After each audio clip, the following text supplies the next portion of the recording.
Class 9th chapter number work and energy. बहुत ही simple chapter है और काफी अच्छे मार्क्स कवर कर लेता है और इजी चैप्टर है, वो छोटा सा चैप्टर है, बहुत जल्दी खत्म हो जाएगा।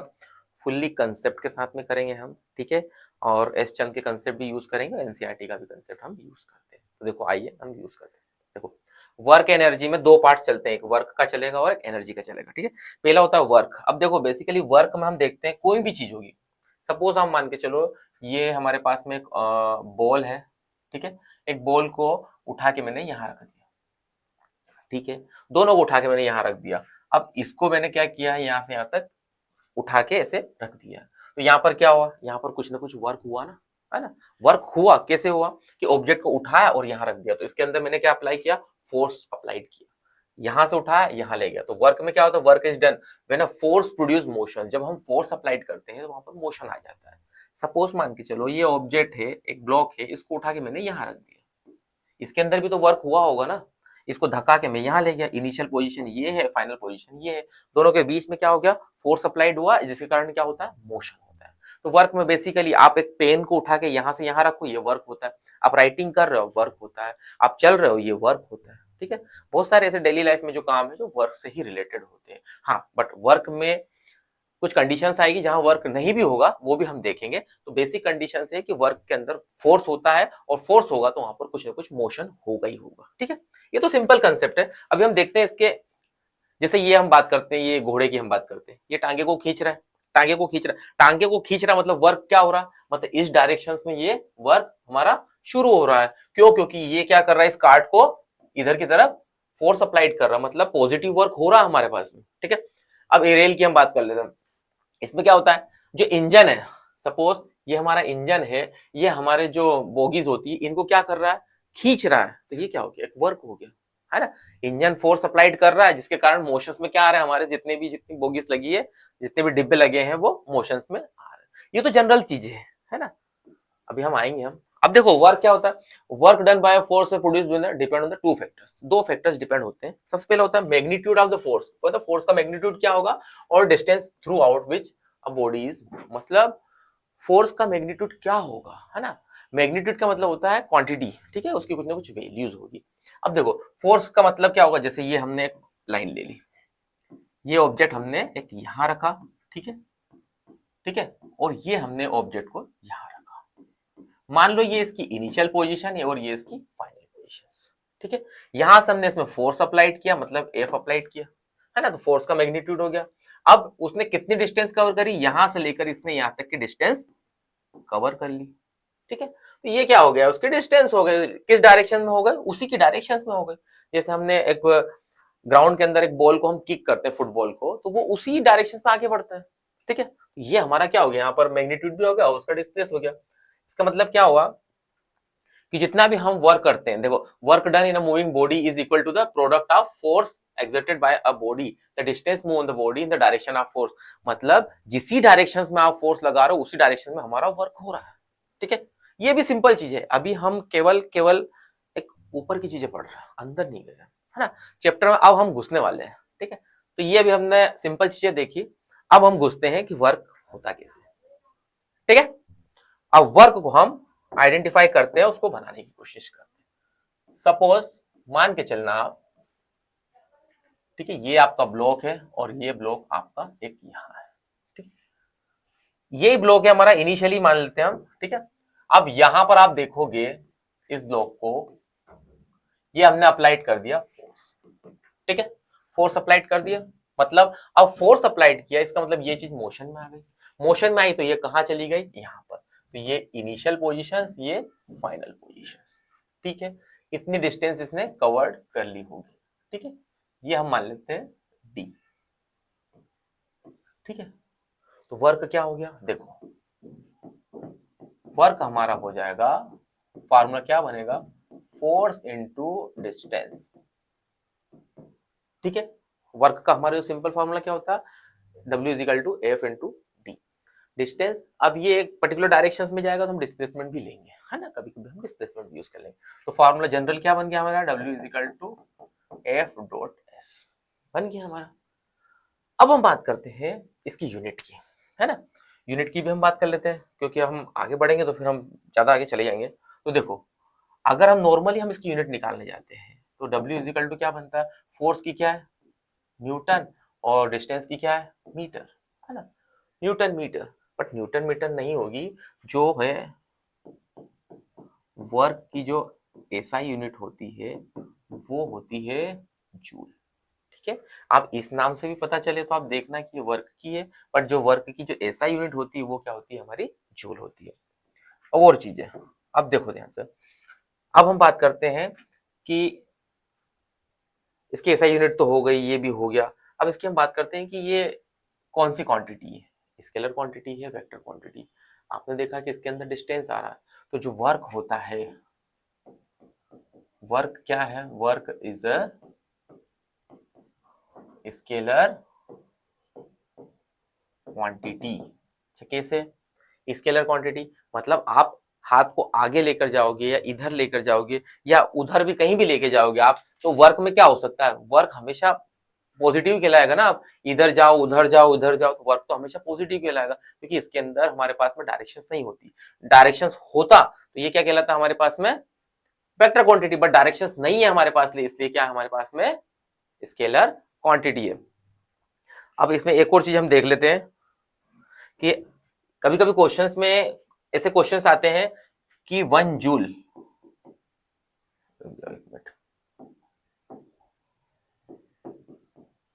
1 जूल की वैल्यू कितनी होती है। देखो 1 जूल की वैल्यू कितनी होगी, 1 न्यूटन डॉट 1 मीटर, है ना। तो ये क्या हो जाएगा, 1 जूल इजिकल टू 1, या 1 लिखो ही मत, या लिख दो 1 न्यूटन मीटर। ऐसा भी क्वेश्चन आ सकता है। तो ये सिंपल सा था एक वर्क का एक छोटा सा ब्रीफ कि वर्क का फॉर्मूला क्या होता है और वर्क की डेफिनेशंस क्या होती है और उसकी एसआई यूनिट क्या होती है और उसको हमें एक्सप्लेन किस तरीके से करना है। ठीक है, अब रही कही बात उसमें थोड़ा सा एडवांस वर्जन की, तो हम आगे बढ़ जाते हैं, बढ़ गए। अब ये भाई साहब इस दीवार को धक्का लगा रहे हैं, है ना।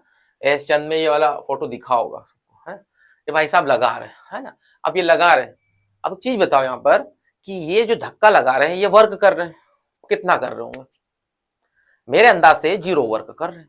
कैसे, हमने लिखा work is equal to W is equal to F into S, लिखा हमने।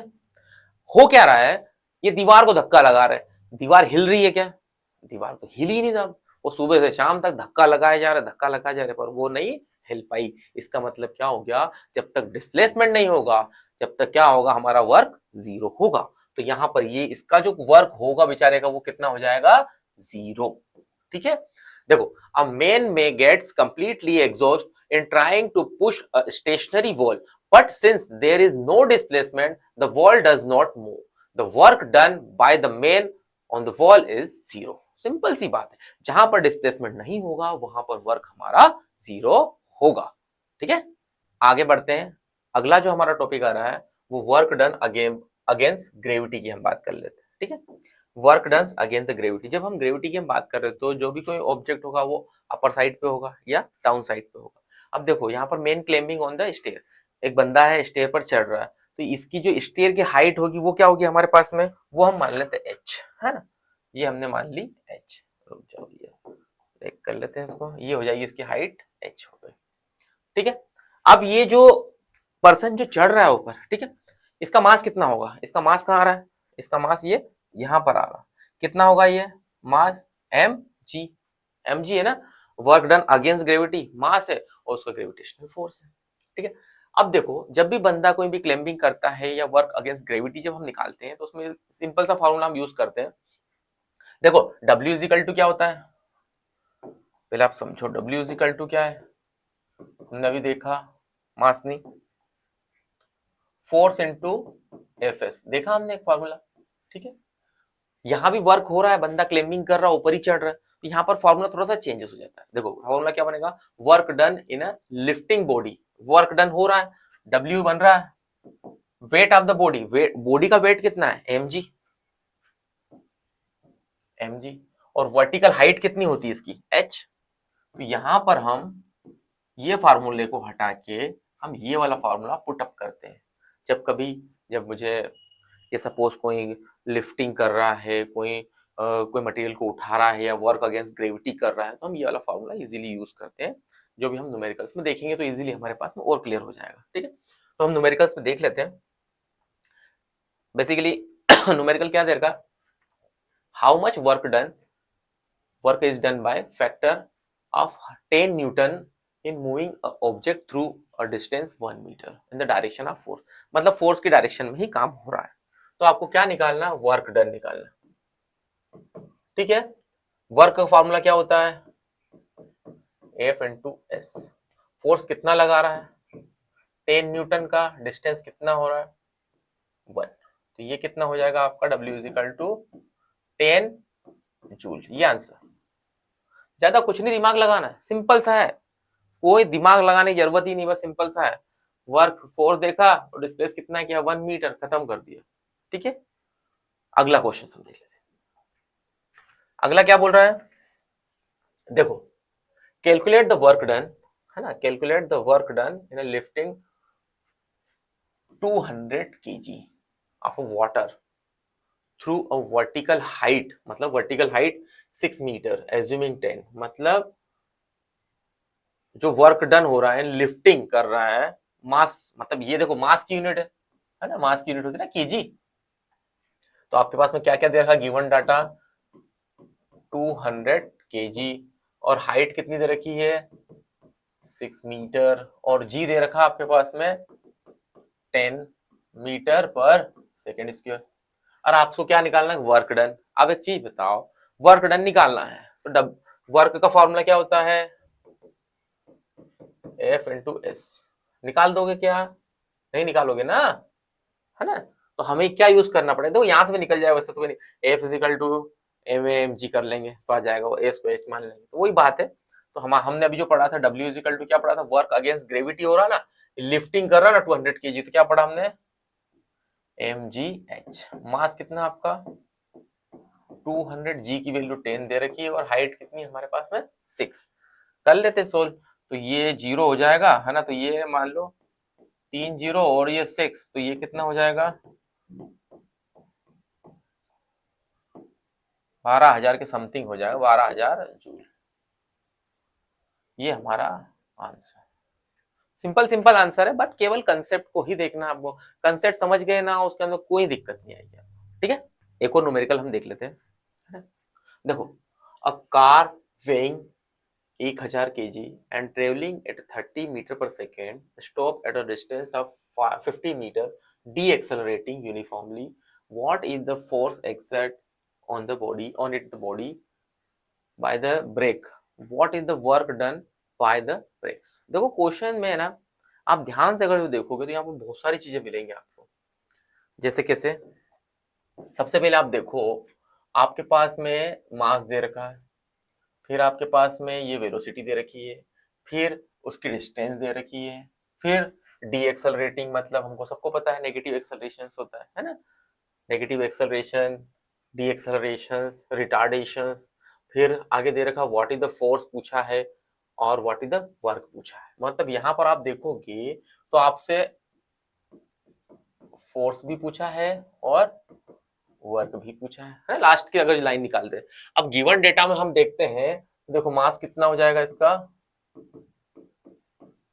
1000 kg, और घबराने का नहीं, सिंपल तरीके से अगर करेंगे हम सोल्व तो इजीली आंसर आएगा। अब क्या दे रखा है, अच्छा, travelling at 30 metre per second, वो 30 से ट्रेवलिंग कर रहा था, और लास्ट में क्या हो गया, डी एक्सेलरेटिंग। तो इनिशियल वेलोसिटी क्या आएगी, डी एक्सेलरेशन का मतलब होता है नेगेटिव एक्सेलरेशन, तो बाद में आके तो रुकी होगी ना वो। तो 30 मतलब इनिशियल वेलोसिटी u कितनी हो जाएगी हमारे पास में 30 मीटर पर सेकेंड, तो v कितना हो जाएगा हमारे पास में 0, है ना, और s कितना हो जाएगा हमारे पास में 50 मीटर, है ना। सारी चीजें तो क्लियर हो गई। अब हमें क्या निकाल, सबसे पहले हम क्या निकाल लेते हैं, एक्सेलरेशंस निकाल लेते हैं। क्यों, क्योंकि हमें F इजिकल टू क्या होता है, ma होता है ना। तो ma, तो एक्सेलरेशंस हम निकाल लेते हैं, ये भी पूछा है। चलो एक एक चीज निकालते, देखो हम पहले एक सोल्व करते हैं। अब ध्यान देखो, एक्सेलरेशन निकालने के लिए हम जाते हैं हमारे लॉज ऑफ मोशंस की इक्वेशंस पे। देखो v भी है, u भी है, s भी है, थर्ड तो लगेगी, मतलब सेकंड नहीं लग पाएगी और फर्स्ट भी नहीं लग पाएगी, तो हम लगा देते हैं वी स्क्वायर यू स्क्वायर और 2as, है ना। v हमारा 0 है, u कितना हमारा 30 का स्क्वायर, 2 इंटू ए आपको निकालना है, और एस कितना है आपके पास में 50, है ना। ध्यान से देखना, ये इधर आएगा तो माइनस में हो जाएगा, तो ये 30 इधर आया और स्क्वायर एस लिया 30 दो बार हमने कर लिया, और ये ए यहीं रहने दो, और ये 2 और 50 कहाँ जाएगा हमारा, इसके नीचे आ गया। क्लियर है, एक जीरो से, है ना, एक जीरो से, अरे चेंजेस कर लेते हैं, एक जीरो हमने काट दी, है ना। अब 2 से हम 30 को काट देते हैं तो ये 15 आ जाएगा, 5 से 15 को काट देते हैं हम 3 टाइम, तो 3 3 जा 9 बचेगा, और माइनस का साइन था ही से, तो एक्सेलरेशन इज इक्वल टू कितना हो जाएगा, -9 मीटर पर सेकेंड स्क्वायर। ठीक है, एक एक स्टेप्स हम सोल्व कर रहे हैं। देख अब हमें क्या निकालना, फोर्स निकालना है, तो देखो F फिजिकल टू कितना होता है, एम ए, मास कितना है इसका 1000 है, एक एक्सेलरेशन की वैल्यू कितनी है -9, है ना, ऐसे कर दो मल्टीप्लाई। अब कितना हो जाएगा F हमारे पास में 9000 हो जाएगा माइनस का, ठीक है, यूनिट क्या लगती है, मीटर पर सेकेंड स्क्वायर। ठीक है, क्वेश्चन लेंदी था बट स्टेप बाय स्टेप में वो बेचारा इजी हो गया। अब क्या पूछा है आपसे, अब वर्क की हम बात कर लेते हैं, है ना। तो W इज इक्वल टू कितना होता है, F इंटू एस, है ना। F की वैल्यू कितनी है, माइनस में 9000, और S कितना आपका, ये रहा 50, तो ये कितना हो जाएगा 50, वर्क कितना हो जाएगा हमारे पास में 45, 1 2 3 और 4, है? तो ये हमारा जूल। अच्छा, वर्क नेगेटिव आएगा क्या, वर्क नेगेटिव नहीं आएगा, वर्क तो हमारा पॉजिटिव होगा, हमारा फोर्स नेगेटिव आ सकता है, एक्सेलरेशन नेगेटिव आ सकता है, तो वर्क तो हमारा पॉजिटिव आना है, तो ये रहा हमारा आंसर। कैसा लगा, ये अच्छा लगा कि नहीं लगा, है? इसमें क्या होता है, स्टेप बाय स्टेप सोल्व करोगे तो कोई दिक्कत नहीं आएगी, अगर स्टेप बाय स्टेप सोल्व नहीं करोगे तो बड़ी दिक्कत आएंगी। ठीक है, आगे बढ़ते हैं और कुछ न्यूमेरिकल्स हम देख लेते हैं एनसीईआरटी की भी। ठीक है, एशियन के तो हमने देख लिए, अब एनसीईआरटी की भी हम देख लेते हैं। तो वो क्या दे रखा है, a force of 5 Newton acting on an object, the object is displaced through 2 meter in the directions of the force, ना फिगर दे रखा है उसका शायद, if the force act on the object through the displacement of the then the work done। Simple सा work done निकालना है, तो W is equal to formula F into S, F कितना हमारा फोर्स कितना दे रखा है 5, S कितना दे रखा है हमारा 2 मीटर, है ना, 10 जूल हो जाएगा, है ना। करीबन दे 2-2 3-3 सेकंड के क्वेश्चन है, डायरेक्ट करो तो ऐसे आंसर आ जाएंगे। ठीक है, और कुछ क्वेश्चन देख लेते हैं हम, है ना, ये भी उसका ये अनसोल्ड में से उठा लिया है ना। कितना दे रखा है, अ पोर्टर लिफ्ट अ लगेज, लगेज का मास कितना दे रखा है 15 kg from the ground and put into the his head, मतलब उसके हेड पर रख रहा है, 1.5 मीटर उसका हेड की जो हाइट होगी इतनी करीबन, and above the ground calculate the work done, work done निकालना है। तो अभी हमने देखी थी एक कंसेप्ट कि जब वो वर्क अगेंस्ट ग्रेविटी हम करते हैं तो हम यूज क्या करते हैं, formula W is equal to mgh, mass कितना दे रखा है आपके पास में 15, जी कितना हमारा 10, और हाइट कितनी दे रखी है 1.5 मीटर। ठीक है, अब सिंपल सोल्व करने के लिए क्या है, देखो पॉइंट हटाओगे तो नीचे 0 लगेगा। ठीक है, अब इसको हम सोल्व कर लेते हैं, ये 10 से 10 को उड़ा दो सिंपल सा, है ना, और ये 15 और 15 150, मतलब कर लो, करना हो तो कोई दिक्कत नहीं, कितना हो जाएगा 25, और कितना आएगा ये 225, है ना, मतलब 225 हमारा वर्क आ जाएगा, यूनिट क्या हो जाएगी इसकी, जूल। ठीक है, सिंपल तरीके से क्वेश्चंस दे रखे हैं, और ये एग्जाम में आते ही आते हैं, 2 नंबर 3 नंबर 2 नंबर 3 नंबर देकर जाएंगे बेचारे ये क्वेश्चंस। अगला क्वेश्चन भी हम देख लेते हैं। देखो ये भी थोड़ा अनसोल्व में दे रखा है ये क्वेश्चन एनसीईआरटी में।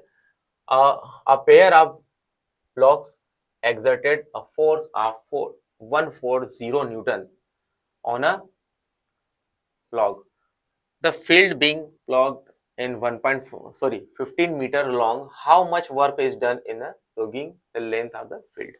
मतलब हमें फील्ड की लेंथ बताना है, सिंपल सा। आप देखो यहाँ पर हमें क्या निकालना है, फील्ड की लेंथ, वर्क डन जो हुआ ना फील्ड में उतना निकालना। तो W इजिकल टू कितना हो जाएगा, F इंटू एस। फोर्स देखो आप कितना दे रखा है 140 न्यूटन, और डिस्प्लेस कितना हुआ भाई 15 मीटर। केवल और केवल मल्टीप्लाई करना है, तो मल्टीप्लाई कर लेते हैं, है ना। 14 और 15 का ही करेंगे हम, जीरो का नहीं करते हैं। 20 हो जाएगा और 7 हो जाएगा, और इधर कितना हो जाएगा, तो 40 हो जाएगा, है ना। तो ये कितना हो जाएगा, कितना हो जाएगा ये 2100। तो हमारा वर्क कितना हो जाएगा 2100 जूल के करीब। ठीक है। इस चैप्टर का और एक इंटरेस्टिंग टॉपिक है कि work done by a force acting oblique.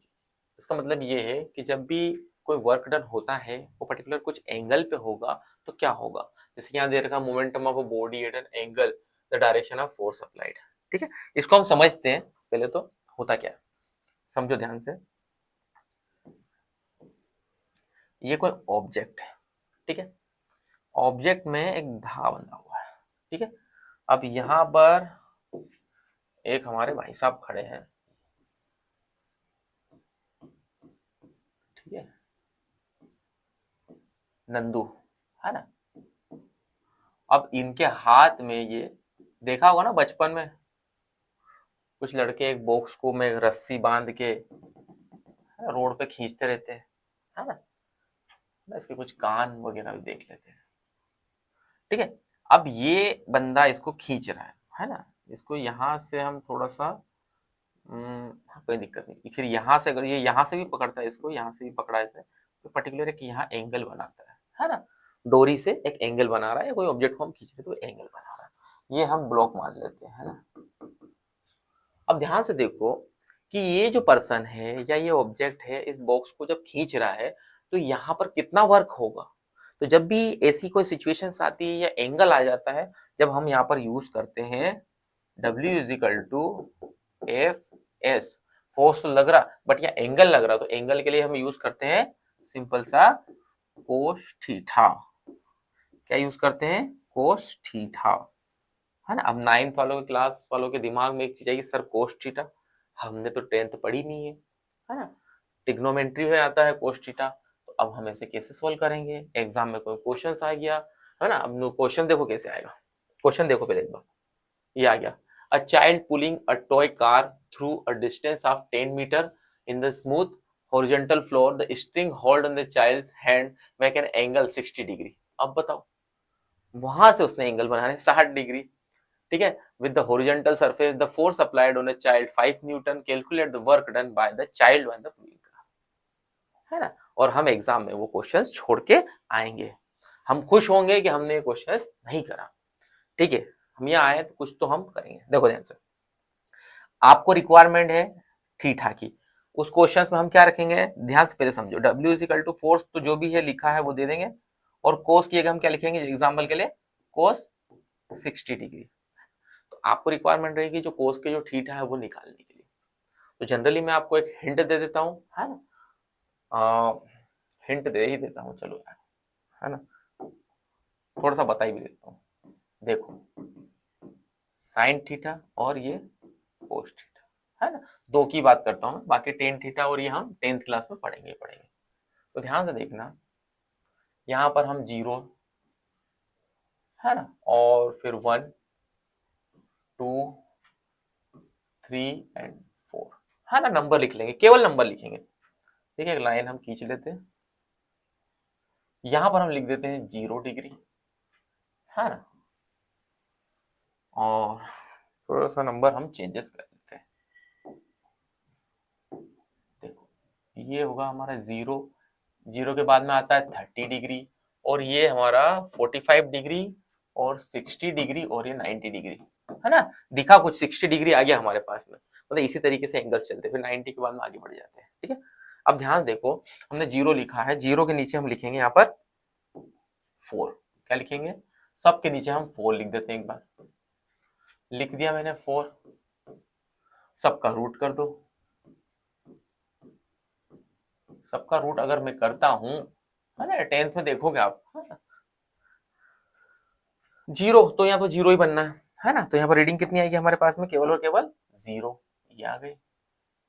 ठीक है, 1/4, तो 1 का रूट तो करोगे तो मतलब नहीं आना है, 1 का तो 1 ही आ जाएगा। 4 का रूट कितना होगा हमारे पास में, 2, तो ये 1/2 बन गया। ठीक है, 2 का करोगे तो 2 का करेंगे तो क्या आना चाहिए, यहाँ पर पूरा ही कट जाएगा ना, तो ये तो पूरा कटेगा। देखो ये कितना हो जाएगा, 1/2, तो 1 का 1 हो जाएगा, और 2 का क्या बनेगा, कुछ नहीं बनेगा, तो 1/√2। 3 का होगा ही नहीं, तो 3 और अपॉन में कितना आ जाएगा, 2, है ना। 4 का रूट तो हो जाएगा, यहाँ दोनों कट जाएंगे तो 1 आ जाएगा, तो 1 बच जाएगा। क्लियर है ना सर, अभी तो साइन की निकाले, कोस की निकाल के बताओ ना। कोस को क्या करेंगे, उल्टा लिख देंगे, उधर से लिखेंगे। देखो 1 और √3/2, और ये एज इट इज आ जाएगा 1/2, और ये 1/2, और ये 0, है ना। इतना कंसेप्ट हो गया हमारा, तो आपका न्यूमेरिकल क्या हो गया, धराशायी हो गया, खत्म हो गया। देखो कैसे, a simple child toing the car, कितना दे रखा है, a horizontal floor on string on the marks. अब देखो थीटा कितना दे रखा है यहाँ पर, थीटा है हमारा 60 degree with an horizontal surface of the floor, applied the force कितना दे रखा है, 50 न्यूटन, है ना चाइल्ड। और एक और चीज चाहिए हमें, है ना, एफ एस, है ना, एफ एस कितना दे रखा है आपके पास में, 10 मीटर। चलिए भैया दिमाग को घुमाते हैं, तो हमारा जो फॉर्मूला क्या बना था यहाँ पर, देखो ध्यान से, W = FS cos थीटा, तो ये हमने यहां से हमारा फॉर्मूला उठाया, W = FS और ये हमारा cos थीटा। ठीक है, तो देखो ध्यान से, फोर्स कितना आपके पास में 50, डिस्टेंस कितनी है 10, और cos 60 की वैल्यू कितनी है, अभी अपन ने निकाली थी भैया, देख लो cos 60 की वैल्यू कितनी है हमारे पास में, यहां से देखेंगे, cos और ये 60 डिग्री 1/2, बस ये उठा के पुट कर देना है। यहां पर कितना हो जाएगा, यहां पर हम कर लेते हैं एक बार, ये है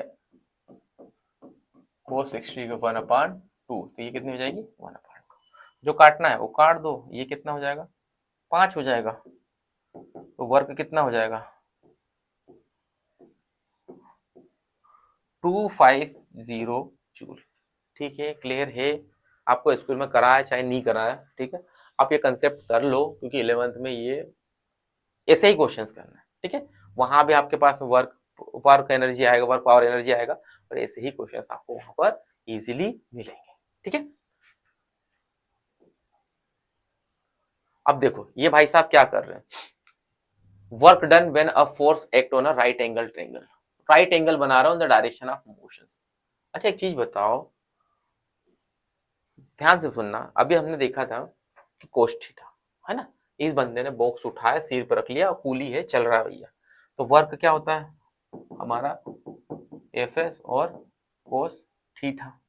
चलो मान लो इसने कि 10 न्यूटन का फोर्स लगाया होगा, डिस्टेंस इसने 50 मीटर कवर करी होगी, ठीक है, और कोस थीटा कितना बना होगा, जब भी हम कोई बॉक्स को या किसी भी चीज को उठाते हैं, स्ट्रेट उठाते हैं, तो कहाँ आ जाता है वो, सिर पर, है ना। आपने डी देखा होगा ना, डी में कितना होता है, यहाँ पर कितना होता है भैया, निकाल देते ना एक, जाओ निकाल देते हैं ना, वो निकलेगा नहीं अभी, है ना।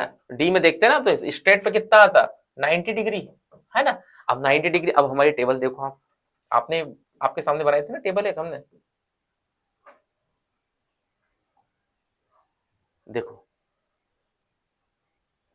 यहां पर एंगल कितना आया, कोस, ये वाली बात कर रहा हूं मैं, कोस 90 डिग्री कितना आया, कोस 90 पर कितना है भैया 0, तो इसका मतलब क्या होगा, वहां पर क्या लगेगा, देखो लगा के बताते हैं, कुली भाई साहब मारेंगे अब, है ना, आप उनको मना करोगे तो। ये कितना आ गया, कोस 90 डिग्री, और कोस 90 की वैल्यू कितनी है, 0 है, तो आपका 10 इंटू 50 इंटू 0, तो पूरा ही कितना हो जाएगा आपका, 0 जूल। इसका मतलब क्या हो गया, कोई भी कुली सामान उठाएगा तो उसका वर्क कितना हो जाएगा, 0। ऐसा नहीं होता है, ठीक है, ये हम जब कैलकुलेट करते हैं तो 0 आ जाता है, बाकी वो आपसे पैसे मांगेगा और लेकर जाएगा, ठीक है। चलिए अब देखो, work done when the force act opposite in the direction of motion. Opposite directions की हम बात कर लेते हैं। अपोजिट डायरेक्शंस में देखो, एक डायरेक्शंस तो क्या होती है कि ये कोई पाथ है, एक ऑब्जेक्ट यहां से लेकर यहां तक चले गया, है ना, यहां से फोर्स लगा, यहाँ बेचारा यहाँ चले गया, ठीक है, कोई विदाउट फ्रिक्शन में थोड़ा बहुत फ्रिक्शन आया जिसको रोकने के लिए। अब यहाँ पर opposite direction of the motion मतलब जैसे कि मान के चलो आप पाथ ऐसा है जहां पर जैसे कि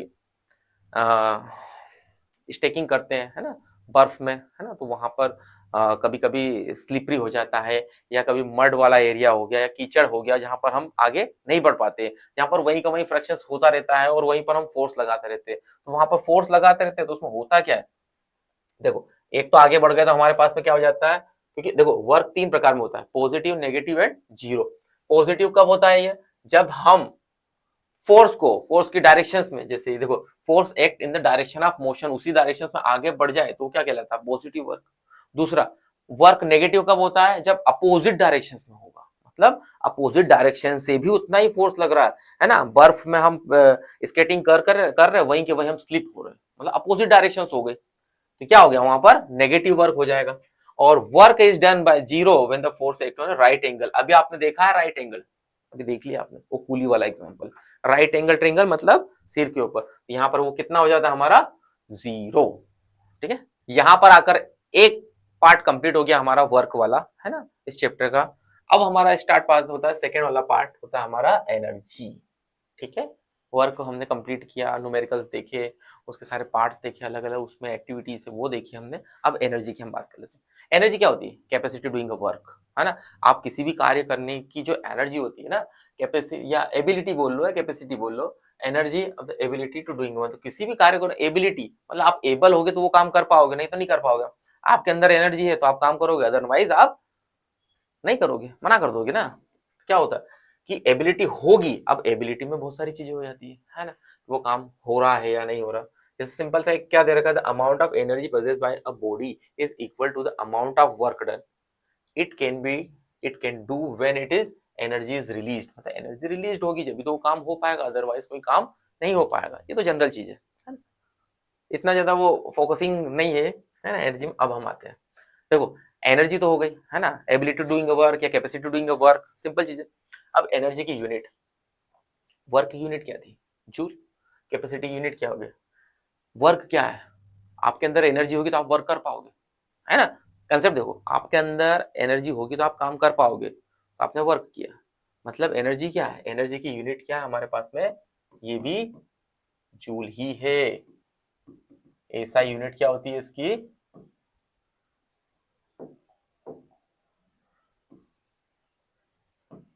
हमारी होती है जूल, ठीक है।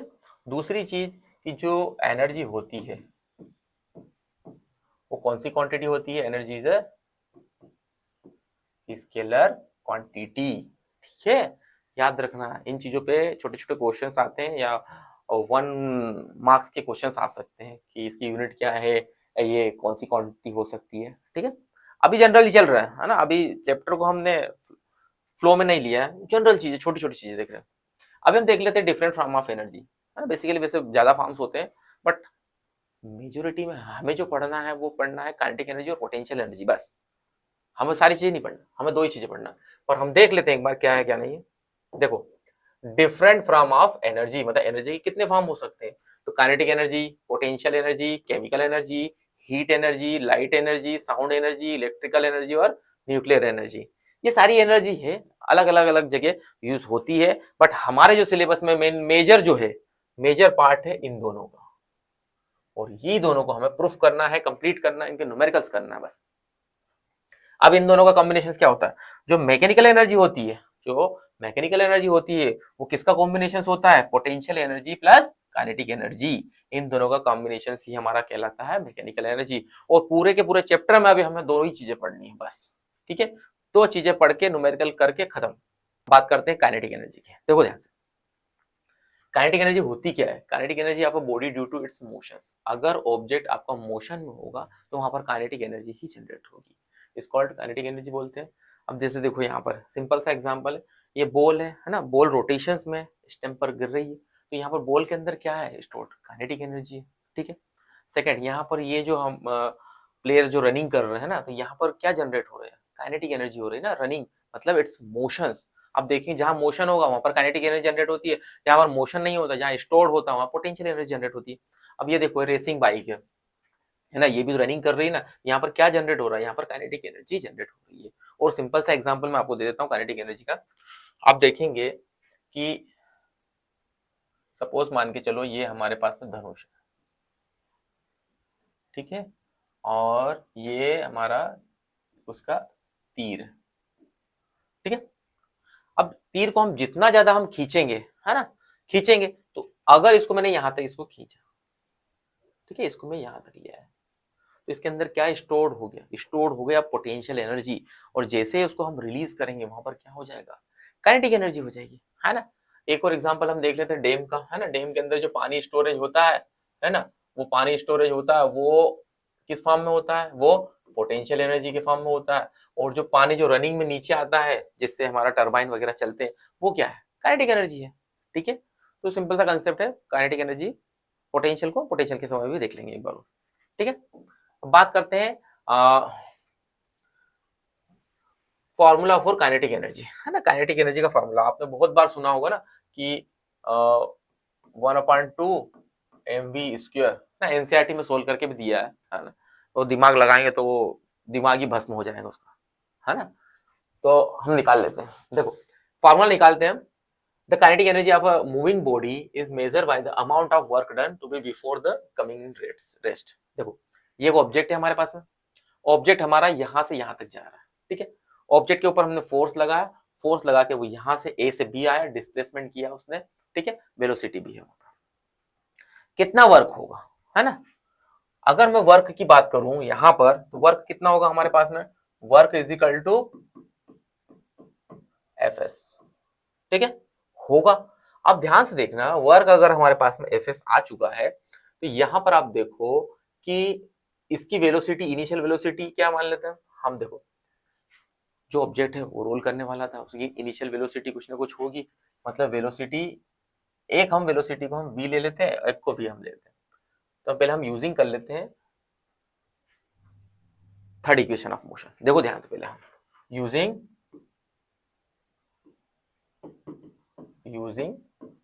थर्ड इक्वेशन, क्या है third equation, v² u² plus 2as। अब हम थोड़ा सा ट्रिक लगाएंगे, देखो इनिशियल वेलोसिटी को हम मान लेते हैं, ये ना, इनिशियल वेलोसिटी को हम मान लेते हैं v मान लेते हैं, छोटा वाला v, ठीक है। और जो फाइनल है उसको हम कैपिटल V मान लेते हैं। देखना हो थोड़ा सा कंसेप्ट, थोड़ा सा कंसेप्ट में ये इसको हम खत्म ही कर देंगे। अब देखो ये ऑब्जेक्ट होगा तो इसकी इनिशियल वेलोसिटी कुछ ना कुछ होगी, और फाइनली जहां रुकेगा वहां पर तो जीरो हो जाएगी। तो आप देखोगे इस इक्वेशन में ये वैल्यू मैं पुट करता हूँ, ये फाइनल है और ये इनिशियल है, तो क्या हो जाएगी हमारी इक्वेशन, v² और ये छोटा वाला v, है ना, इसका भी स्क्वायर और 2as बन गया। फाइनल कितना है हमारे पास में, जीरो, तो ये जीरो हो जाएगा, है ना। इनिशियल वेलोसिटी कितनी है, कुछ ना कुछ है, इसलिए v का स्क्वायर, और ये कितना हो जाएगा 2as। अब ध्यान से देखना, आपने मोशन चैप्टर पढ़ ही लिया है ना, मोशन चैप्टर पढ़ लिया है, जब बॉल रुक जाएगी तो रिटार्डेशन हो जाएगा, मतलब इट मींस यहाँ पर हमारा नेगेटिव एक्सेलरेशन शो हो जाएगा। यहाँ पर आप डायरेक्ट लगा सकते हो कि 2as लगा सकते हैं, अब v को इधर ले आएंगे तो v² और ये 2as बन गया। अब ध्यान से देखना, आप दो लाइन में इसको हम फिनिश करेंगे, कैसे। अब ध्यान से देखो आप एक चीज कि फोर्स का फॉर्मूला कितना होता है, force is equal to F is equal to M A होता है। ए की वैल्यू कितनी होती है, तो वो एफ अपॉन एम होती है ना। क्या ये ए की वैल्यू में यहाँ पुट कर सकता हूँ, तो कर सकते हैं ना। आपकी इच्छा, जो आपको करना वो आप करें। तो देखो V square is equal to 2 A किए गए एफ अपॉन एम, है ना, और इधर कितना हो जाएगा एस, कर दिया। अब क्रॉस मल्टीप्लाई कर दो, देखो इसको इधर ले आओ तो एम वी स्क्वायर हो जाएगा, और 2 को इधर ले आओ, इधर ले आते हैं 1/2, और ये कितना बचा हमारे पास में एफ एस। चैप्टर शुरू होने से आप एक ही चीज पढ़ रहे हो, W is equal to F S, ये है ना, तो ये 1/2 M V is equal to कितना हो जाएगा वर्क, और यही तो W हमारा वर्क क्या कहलाता है, काइनेटिक एनर्जी। तो अब क्या बना, kinetic energy is equal to 1/2 M V square, ठीक है। काइनेटिक एनर्जी भी हमारा क्या होगा, हमारा 1/2 एम वी स्क्वायर। इसी तरीके से आप प्रूफ कर सकते हो, कोई उसके अंदर ये नहीं है कि आपको अलग से कुछ लिखना है, ठीक है। यहां तक तो हमने कर लिया। अब एक चीज हम देख लेते हैं, काइनेटिक एनर्जी की यूनिट क्या होगी। काइनेटिक एनर्जी की यूनिट में भी कंफ्यूजन नहीं होना है आपको। देखो 1/2 एम वी स्क्वायर, तो मास की यूनिट हो जाएगी हमारी केजी, और वेलोसिटी की क्या होगी मीटर पर सेकेंड। ये भी दिखे तो आप सोचना काइनेटिक एनर्जी, बट उसकी जो एसआई यूनिट होती है वो क्या होती है, वो होती है जूल्स, ठीक है। तो जितनी भी एनर्जी है, जैसे एनर्जी की जूल हो गई तो काइनेटिक एनर्जी की भी जूल है, इसमें कंफ्यूजन मत रखना। अब कुछ इंपॉर्टेंट कंक्लूजन देख लेते हैं हम काइनेटिक एनर्जी के, फिर हम न्यूमेरिकल देखते हैं इसके, ठीक है। देखो काइनेटिक एनर्जी क्या होती है, kinetic energy of a body is directly proportional to the mass of the body, और kinetic energy of the body is directly proportional to the square of the velocity. मतलब कि देखो काइनेटिक जो energy होती है इज डायरेक्टली प्रोपोर्शनल, मतलब उसके directly proportional हो सकती है किसके, मास के। और kinetic energy is inversely proportional, sorry directly proportional दे रखा है, कितना दे रखा है, वेलोसिटी का स्क्वायर। तो इसीलिए तो हम बोलते हैं कि एम वी स्क्वायर होता है, ठीक है। पहला कंक्लूजन। सेकंड क्या दे रखा है, if the mass of a body is double the kinetic energy also get double. Mass बढ़ा दो तो काइनेटिक एनर्जी क्या हो जाएगी, डबल हो जाएगी, और मास ऑफ द बॉडी आधा कर दो तो काइनेटिक एनर्जी भी आधी हो जाएगी। कैसे हो जाएगी, सब मन से ही, मन से कुछ नहीं। देखो यहाँ पर देखो आप, काइनेटिक एनर्जी इक्वल टू कितना दे रखा है 1/2 एम वी स्क्वायर। हम सबको हटा देते हैं, हम केवल काइनेटिक एनर्जी की बात करते हैं, और यहाँ पर हम मास ले लेते हैं, ठीक है। मास की बात चल रही है ना, मास को हम देखते हैं। मास का क्या बोल रहा है, मास डबल कर दो, मास में 2 का गुणा कर दो तो कितना हो जाएगा 2m हो जाएगा। तो काइनेटिक एनर्जी डबल हो गई ना, हो गई कि नहीं हो गई, ये तो कहना चाह रहा। मास आधा कर दो मतलब m/2 कर दो तो काइनेटिक एनर्जी कितनी हो जाएगी, आधी हो जाएगी ना, ठीक है। ये वही एक्सेलरेशन वाला और फोर्स और मास वाला कंसेप्ट है, ज्यादा कोई डिफरेंस नहीं है। थर्ड वाला देखो, if the velocity of the body is double, अगर वेलोसिटी को आप डबल करोगे तो काइनेटिक एनर्जी बिकम 4 टाइम। देखते हैं कैसे, वेलोसिटी को डबल करो आप, है ना, तो kinetic energy is equal to velocity का स्क्वायर। वेलोसिटी का स्क्वायर डबल करेंगे तो कितना हो जाएगा 2 का मल्टीप्लाई, है ना, 2v स्क्वायर। हाँ तो बढ़ गई ना, जो वेलोसिटी थी उसका 4 टाइम हो जाएगा ये तो, मतलब 2 का मल्टीप्लाई हो जाएगा ना। और हाँ एक और चीज है भैया, डबल, और the velocity of a body is half, then the kinetic energy become the 1/4। आधी कर दो, 2 से डिवाइड कर दो तो आधी हो जाएगी, 1/4 हो जाएगी। तो केवल कुछ नहीं है, फार्मूले के बेस पर ही उसका कुछ कुछ छोटे छोटे कंसेप्ट है जिनको हम कंक्लूजन बोलते हैं। एनसीईआरटी के न्यूमेरिकल देख लेते हैं हम काइनेटिक एनर्जी के एक बार, ठीक है। An object of mass 15 kg दे रखा है, ठीक है, is moving with the uniform velocity is 4 metre per second दे रखी है, और what is the kinetic energy of the possessed by the body. देखो काइनेटिक एनर्जी का फार्मूला क्या है, 1/2 एम वी स्क्वायर। तो 1/2 एज इट इज रखो, मास कितना दे रखा 15 केजी, और वेलोसिटी कितना दे रखा 4, तो 4 का क्या हो जाएगा यहाँ पर स्क्वायर हो जाएगा, है ना। ये कितना हो जाएगा 1/2 इंटू 15 इंटू 4 का कितना हो जाएगा 16। 2 से इसको ब्रेकआउट करो तो ये हो जाएगा, है ना।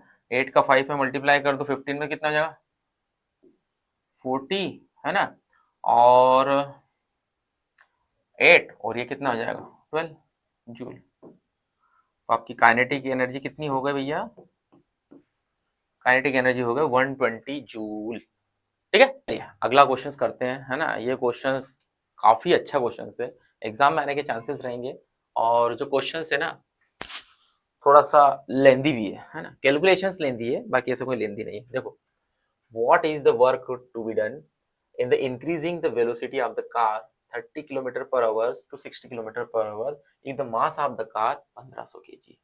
ध्यान से देखना, आप 1500 kg दे रखा है, तो मास कितना है आपके पास में, अलग कर लेते हैं, ये है हमारा 1500 kg।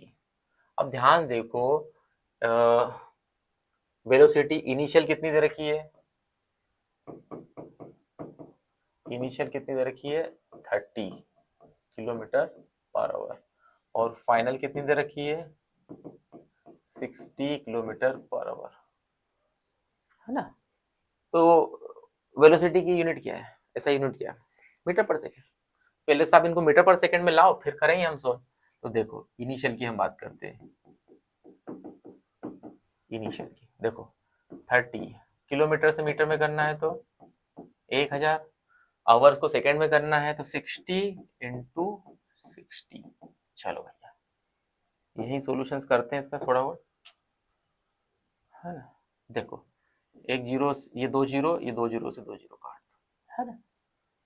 6 1 जा 6, 6 5 जा 30, ठीक है, और ये 2 से 3 टाइम, और ये 5 टाइम, तो कितना आ गया ये 5 5 जा 25 divided by 3 metre per second. ठीक है साहब, यहाँ तक क्लियर है। अब हम फाइनल की हम बात कर लेते हैं, एक एक स्टेप बाय स्टेप, चलो कोई दिक्कत नहीं आएगी, है ना। फाइनल में कितना दे रखा 60, चलो 60 मल्टीप्लाई कितना हो जाएगा 1000, और डिवाइडेड बाय 60 इंटू 60। सीधी सी बात है, एक 60 से एक 60 काट दो, यहाँ पर खत्म, एक जीरो से एक जीरो काट दो, और ये 2 से काट देते हैं हम, तो नीचे 3 आ जाएगा, ऊपर कितना आ जाएगा 50, तो कितना हो जाएगा ये 50 divided by 3 metre per second. एक चीज दिमाग में आई होगी ना कि डिवाइडेड बाय 3 इसको भी काट दे, पर इसको नहीं काटते, क्योंकि यहाँ काटेंगे तो यहाँ पर अभी हमारे पास में जो वैल्यूज है वो पॉइंट में आ जाएगी, है ना, फिर दशमलव लगेगा, और फिर हम उसका स्क्वायर करेंगे तो मजे नहीं आएंगे, है ना। और यहाँ पे एक डिफरेंस भी निकालेंगे तो वो लास्ट में दोनों के बेस में जब हमें 3 दिख रहा है तो क्यों काटे हम, है ना, आखिरी में काटेंगे हम। अब क्या निकालना है हमको, वर्क डन और इंक्रीजिंग बाय द वेलोसिटी, है ना। तो काइनेटिक एनर्जी अपन निकाल लेते हैं, ठीक है। देखो काइनेटिक एनर्जी हम निकालते हैं पहले इनिशियल, है ना। इनिशियल फॉर्मूला क्या है हमारा 1/2 mv², तो 1/2 एज इट इज रहने दो। मास कितना आपका 1500 kg,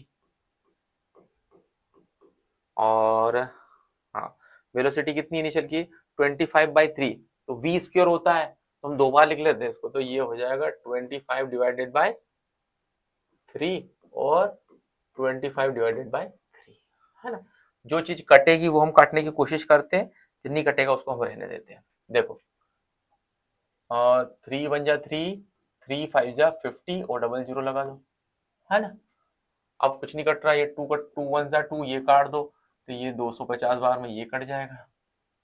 मतलब रेक एकर हमारे पास में कितना बच रहा है यहाँ पर 250 इंटू 25 और 25 डिवाइडेड बाय 3, है ना, हो रहा। अब ध्यान से देखो 25 कितना होता है 625 होता है ना, 625, और 250, है ना, इसका मल्टीप्लाई बचा अभी एक बार, तो हम साइड में कर लेते हैं। जीरो का तो हटा ही देंगे, जीरो को तो हम बाद में करेंगे। तो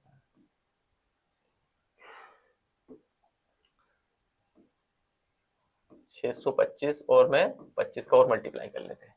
5 5 जा 25, यहाँ 2 आ जाएगा, 5 2 जा 10, और 2 कितना हो जाएगा, एक मिनट गलत कर दी,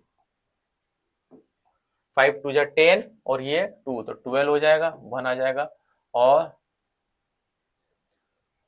30 और 31, 2 5 जा 10, 2 टू जा 4 एक 5, 2 6 जा 12, ये कितना हो जाएगा 5 2 6 5 1 और एक जीरो लग जाएगी। तो यहाँ पर कितना हो जाएगा काइनेटिक एनर्जी इनिशियल कितना बचा हमारे पास में 15625 और एक जीरो डिवाइडेड बाय 3 जूल में, है ना।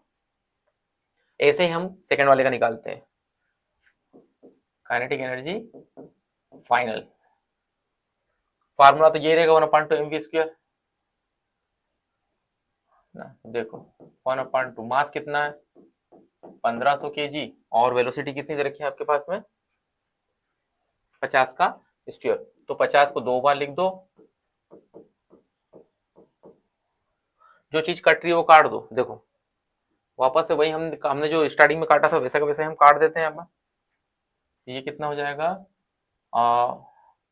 3 5 जा 15 और 0 0। अब देखो 2 से हम इसको काटते हैं तो कितना हो जाएगा ये 250 हो जाएगा, है ना। आप ध्यान से देखो आप 250 तो हो ही जाएगा। यहाँ पर एक चीज और मिल गई हमें, 0 और 0 हटा देते हैं तो देखो कितना होगा 5 में 5 को मल्टीप्लाई करेंगे तो कितना हो जाएगा। चलो पहले हम डायरेक्ट कर लेते हैं। 250 ऊपर से मिल गया, 5 5 जा 25 और एक 0 लगा दिया, है ना, लगा दिया ना।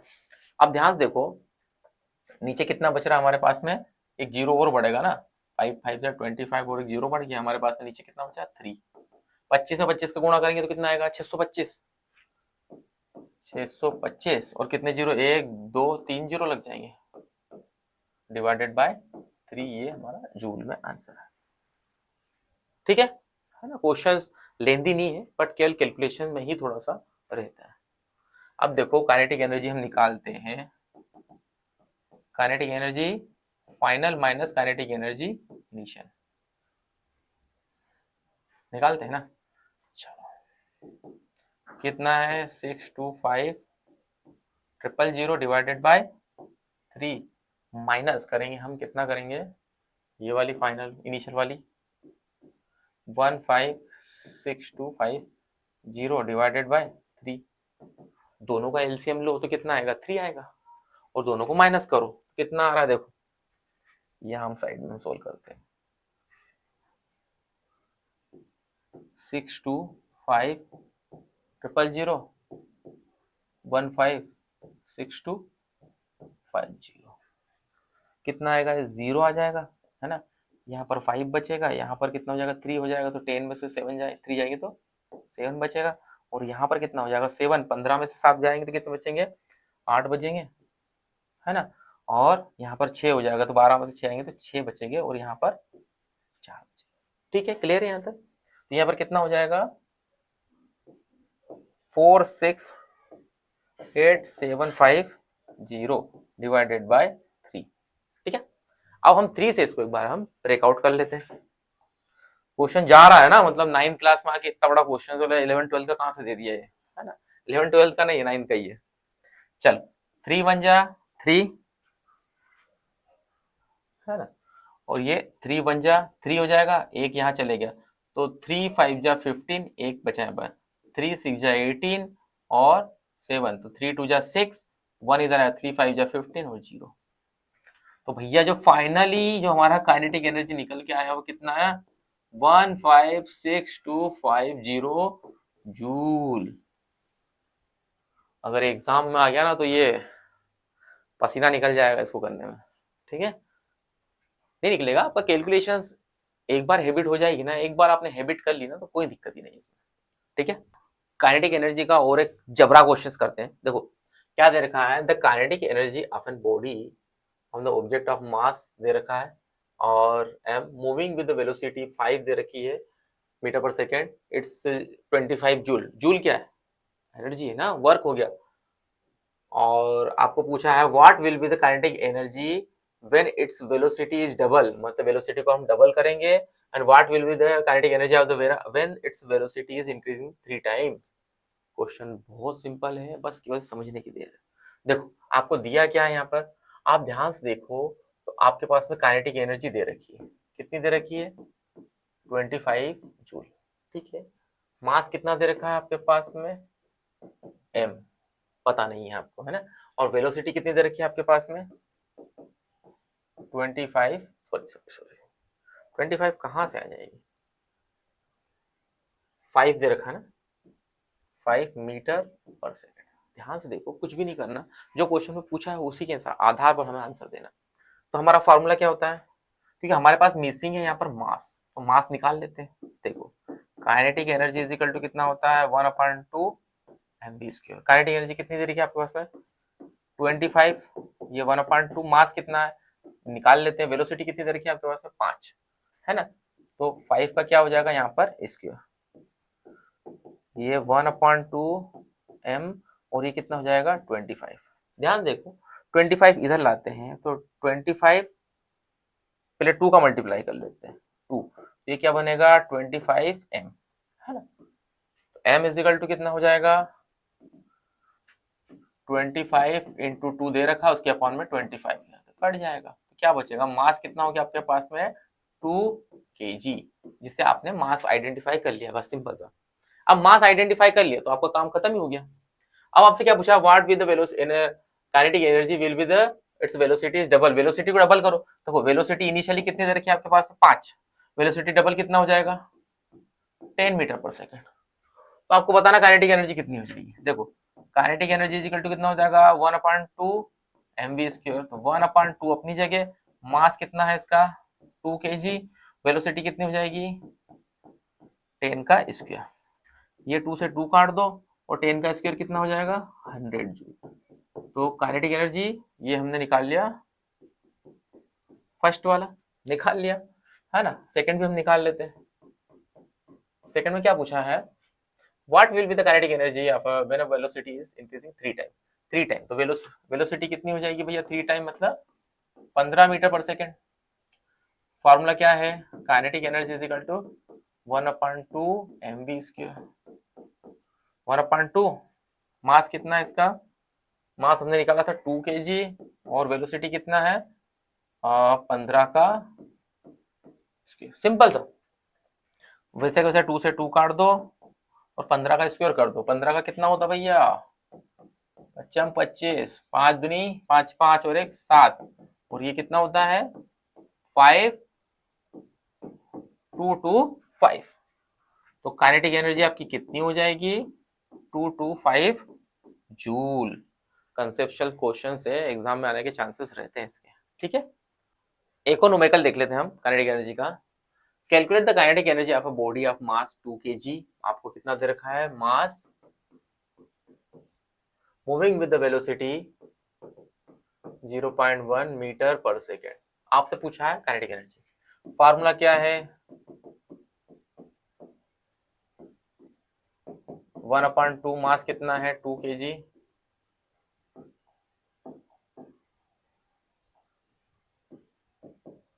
0.1 का स्क्वायर कर देंगे, ठीक है। ये तो काट ही दो डायरेक्ट, और 0.1 का स्क्वायर कितना होता है 0.1, दो बार हम लिख लेते हैं, कितना हो जाएगा ये 0.01 जूल। सिंपल सा, केवल और केवल फॉर्मूले में वैल्यू पुट करना, आंसर आ जाएगा, ठीक। अब हम बात करते हैं पोटेंशियल एनर्जी, ठीक है। देखो पोटेंशियल एनर्जी में होता क्या है बेसिकली, आप ध्यान से देखो, काइनेटिक में हमने दूसरी चीजें पढ़ी थी, बट बाकी हम पोटेंशियल में अलग पढ़ेंगे। कैसे, देखो पोटेंशियल में क्या होता है, एनर्जी स्टोर्ड होती है ना। एनर्जी मोशंस में नहीं होती, जब हम फोर्स अप्लाई करते हैं, या काइनेटिक में क्या होता है रोलिंग ऑब्जेक्ट या मोशंस में। अब यहाँ क्या एनर्जी स्टोर्ड होती है, जैसे ये हमारे पास में एक गिलोल वाला सिस्टम है, ठीक। ये इसमें हमने कुछ पत्थर लगाया और इसको हमने खींचा। अब ये खींचने के बाद में जैसे ये खींच दिया, ठीक है, खींचने के बाद में ये स्टोर्ड है। अब जैसे ही ये आप छोड़ोगे, मतलब जैसे आप इसको आप छोड़ोगे, तो ये जो पत्थर है आगे की तरफ जाएगा, मतलब ये फोर्सफुली जाएगा ना। तो इसके अंदर अभी क्या है, अभी जो स्टोरेज है वो पोटेंशियल एनर्जी है। अब यहाँ पर देखो आप, ये छूटने के बाद में ये भी उसके साथ आगे जाएगा, क्यों जा रहा है, क्योंकि ये पूरा प्रेशराइज हो चुका है, इसके अंदर एनर्जी स्टोर थी, एनर्जी के साथ में वो जा रहा है। अगर इसे हम नॉर्मल स्पीड में रखेंगे तो नॉर्मली तो ऐसे ही रहेगा, कोई ना उसके अंदर फोर्स है ना कुछ नहीं है। जब इसको खींचा जब जाके ये कहला यहाँ पर पोटेंशियल एनर्जी, और जब रिलीज कर दिया तो यहाँ पर क्या कहला है, ये काइनेटिक एनर्जी। जैसे ये हमारा धनुष वाला ये एग्जाम्पल हम ले लेते हैं, ठीक है। अभी ये क्या है, कुछ है क्या, अब ये तीर हमने लगा के रख दिया, तीर कितनी दूर जाएगा, सॉरी तीर थोड़ा सा ऐसे बना देते हैं, ऐसे बना देते हैं। अभी क्या होगा, तीर आगे जाएगा क्या, नहीं, कोई एनर्जी स्टोर नहीं है, ठीक है। अब देखो ध्यान से, अब इसको मतलब ये हमने अब खींच के इसको रखा है, ठीक है। अब क्या हो गया, एनर्जी स्टोर्ड हो गई ना उसके अंदर में, तो ये क्या लगता है पोटेंशियल एनर्जी। अब पोटेंशियल एनर्जी होता क्या है, the potential energy of a body due to its positions और change in shape is known as potential energy. उसकी पोजीशंस देखेंगे, ये देखो पोजीशंस और चेंज इन शेप, इसका शेप इलास्टिक शेप में जब चेंज होता है जब। दूसरी बात, the energy of a body due to its positions above the ground होता है, जब अबोव द ग्राउंड की हम बात करते हैं तो उसके अंदर ऐड हो जाता है ग्रेविटेशनल पोटेंशियल एनर्जी। और यही क्या कहलाता है, the energy of a body due to change in shape और size is called elastic potential. ये जो खींचा है ना, जहां पर पोटेंशियल एनर्जी होगी वो जो स्टोर्ड होगी उसको हम बोलते हैं इलास्टिक। विदाउट इलास्टिक तो खींच नहीं पाएंगे, किसी एक लोहे को तो हम खींच नहीं पाएंगे, है ना। यहाँ पर क्या चाहिए हमें, इलास्टिक पन चाहिए।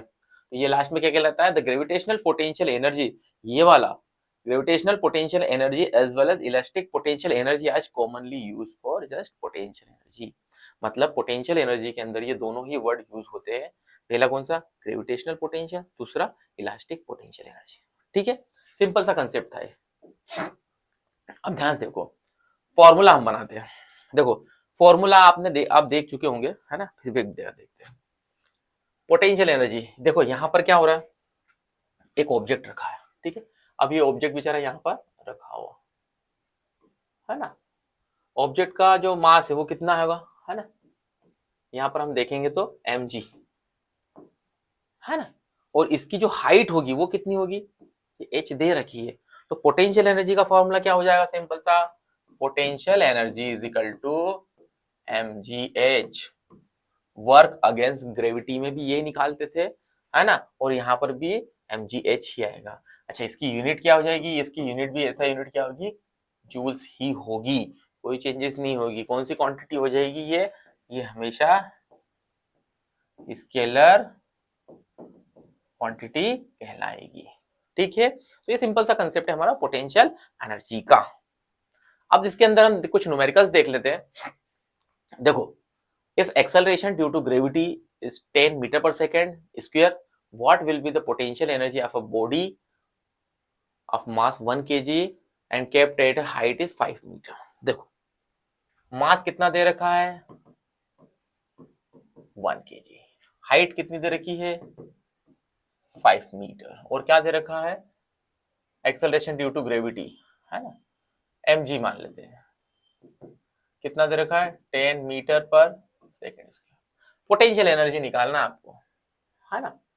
तो भैया पोटेंशियल एनर्जी का सिंपल फॉर्मूला क्या है, mgh। मास कितना आपके पास में 1, g कितना आपके पास में 10, h कितना आपके पास में 5, कितना हो जाएगा ये 50 जूल। तो आपको पोटेंशियल एनर्जी कितना आ गया, सिंपल सा हमारा 50 जूल के करीब आ गया।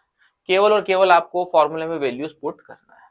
एक और न्यूमेरिकल हम देखते हैं पोटेंशियल एनर्जी का, है क्या कंसेप्ट है देखा देखते हैं। A bag of wheat weight 200 kg, आपको एक बोरे के अंदर कितना वेट दे रखा है व्हीट वाले में 200 kg। What height should it be raised to so that the potential energy to में भी, मतलब पोटेंशियल एनर्जी कितनी हो रही है 9800 जूल हो रही है। तो आपको उसकी हाइट बताना है, सीधी सी बात है। तो पोटेंशियल एनर्जी का फॉर्मूला क्या है mgh। पोटेंशियल एनर्जी कितनी दे रखी है आपको 9800, मास कितना दे रखा आपका 200 kg, जी आपको 10 लेना है और हाइट आपको निकालना है। बस जो चीज दे रखी है वो रख दो, जो बची है वो छोड़ दो। तो एच को यहीं रखो 9800, ठीक है, और ये 200 और 10, ये 2 जीरो से 2 जीरो काट दो पहले, है ना। फिर ये 2 से इसको भी काट दो, कितना होगा 2 4 जा 8 है ना, और 2 9 जा 18 है ना। अब कटेगा क्या, नहीं कटेगा, तो एक काम करो डायरेक्ट कर दो 4.9, ठीक है। हाइट कितनी आ जाएगी 4.9 मीटर। तो ये हमारी सिंपल सी हाइट आ गई, इसको हम बोलते हैं 4.9 या 4.9 है। तो अब अप्रोक्स में आप चलना चाहो, अगर आगे भी आपको को सोल्व करना है, कोई बोले कि यार 4.9 नहीं है, तो अप्रोक्स करना चाहो तो कितनी हो सकती है 5 मीटर, ठीक है। बट हम निकाल रहे हैं, उससे हमारा आंसर कितना आ रहा है ये 4.9, और 5 भी अप्रोक्स में ले सकते हैं, ठीक है। अगला टॉपिक है हमारा पावर, ठीक है। क्लास 9 में हमारा जो मेजरली जो पावर में आता है, ज्यादा बड़ा नहीं है, छोटा ही है। देखो पावर क्या होता है, पावर को बेसिकली दो पार्ट में डिवाइड किया गया है। एक तो हम वर्क डन के फॉर्म में डिवाइड करेंगे और एक एनर्जी के फॉर्म में करेंगे। मतलब इलेक्ट्रिसिटी हो गई, इनमें हो गया, दो जगह पावर यूज होता है। देखो पावर में basically power is defined as the rate of doing work. तो यहाँ पर देखो किसी भी कार्य करने में कितनी पावर लग सकती है। सपोज मुझे ये पूरा एक बोर्ड लिखने में कितनी पावर लगेगी, या मुझे एक ऑब्जेक्ट को यहाँ से उठा के थोड़ी दूर रखना है तो कितनी पावर मुझे लगेगी, है ना। या वेट लिफ्टिंग करना तो मुझे कितनी पावर की रिक्वायरमेंट रहेगी। तो वही सिंपल सी पावर है, रेट ऑफ डूइंग वर्क। तो मतलब power is equal to formula क्या हो जाएगा, power of work upon time, ठीक है। P is equal to W upon T. Simple सा पावर का फॉर्मूला हो गया। इन टर्म्स ऑफ अगर मैं बात करता हूँ किसकी, वर्क डन की, तो वर्क डन में इस तरीके का फॉर्मूला हो जाएगा, है ना। वर्क डन लिखो या टाइम टेकन लिखो, बात एक ही है, ठीक है। ये सिंपल सा है पावर का इन टर्म ऑफ वर्क, है ना। और अदर टर्म्स में हम बात करते हैं तो एनर्जी की बात करें तो क्या होगा, power is also defined as the rate at which energy is consume. तो यहाँ पर पावर मतलब एक बल्ब है, वो बिजली से चल रहा है, ठीक है। तो वो कितनी पावर ले रहा है, 1 मिनट के अंदर कितनी पावर लेता है, या 1 घंटे के अंदर कितनी पावर वो लेता है। या हम हमारे जो घरों के बाहर जो बिजली का मीटर होता है, उसमें रीडिंग आती है ना कि हम पूरे 1 महीने में कितनी रीडिंग कितनी पावर्स लेते हैं, उसका बिल जनरेट होता है। तो इस तरीके से पावर भी होता है। तो यहाँ पर पावर का फॉर्मूला क्या हो जाएगा, power is equal to energy upon में हो जाएगा हमारा टाइम टेकन। यहाँ पर P इज इक्वल टू कितना बनेगा, energy consume E upon T. तो ये दो फेस में चलेगा हमारा पावर, ठीक है। डिफरेंस नहीं है, एक हमारा इलेक्ट्रिसिटी के फॉर्म में चलेगा, नॉर्मल एक वर्क डन के फॉर्म में हमारा पावर चलेगा। अगर यही हम इसकी बात करते हैं पावर की, तो पावर कौन सी क्वांटिटी होती है। देखो पहले इसकी यूनिट से पहले हम पावर की क्वांटिटी देख लेते हैं। पावर में कोई डायरेक्शन तो होती नहीं है, तो पावर हमारे पास में बेसिकली क्या है, power is scalar quantity not a vector quantity, ठीक है। अब हम बात कर लेते हैं पावर में आगे, यूनिट्स ऑफ पावर। ये बहुत इंपॉर्टेंट है, इससे क्वेश्चंस आपके बनते हैं, छोटे छोटे क्वेश्चंस बनते हैं और एग्जाम में हर बार आपको मिलेंगे।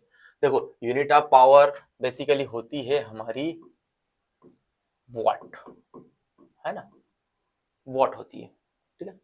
अब वाट होती है तो 1 वॉट इज इक्वल टू कितना होता होगा, देखो पावर है ना, हम निकालते हैं, फार्मूला क्या होता है, W is equal to power, P is equal to W upon T, है ना। 1 joule upon 1 second, 1 watt is equal to कितना हो जाएगा 1 जूल पर सेकेंड, है ना। ये छोटा सा कभी कोई क्वेश्चन पूछ ले, है ना। अब बात कर लेते हैं हम सिंपल सी पावर की वर्ड की। देखो अब देखो इसमें अदर यूनिट्स की हम बात करते हैं, है ना। वाट्स तो हो गए, अब वाट्स के बाद में हमारे पास में आएगा किलोवाट, मेगावाट और एचपी। 1 किलोवाट की हम बात कर लेते हैं पहले।